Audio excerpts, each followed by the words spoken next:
In primetime news this evening, empty election promise. Political commentators have questions about the proposed change in the income tax threshold. Police summoned political representatives in Portland to a meeting following the destruction of a political sign. And fisherfolk in Manchester appeal for leniency following delay in license renewal online portal.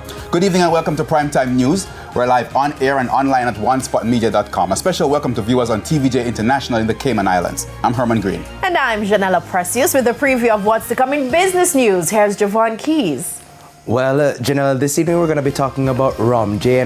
Ray and Nephew has spent $80 million to boost production. I'll have the details a little later on. Okay, and Jordan Fort is also here with a preview of what's to come in sports. Jordan? Well, Herman, one stakeholder is criticizing the state of the surfaces being used to host CWI Regional 4-Day Championship matches here in Jamaica.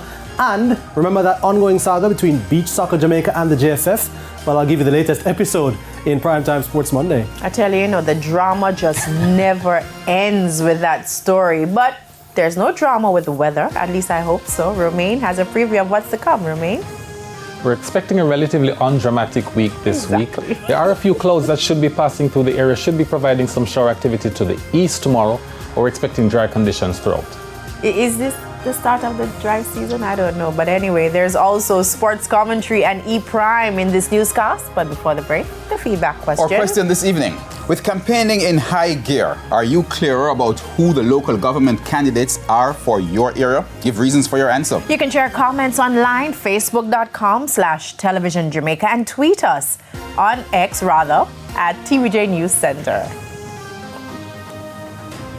Should say Exos. Exos. Please stay with us. Primetime News returns after this break.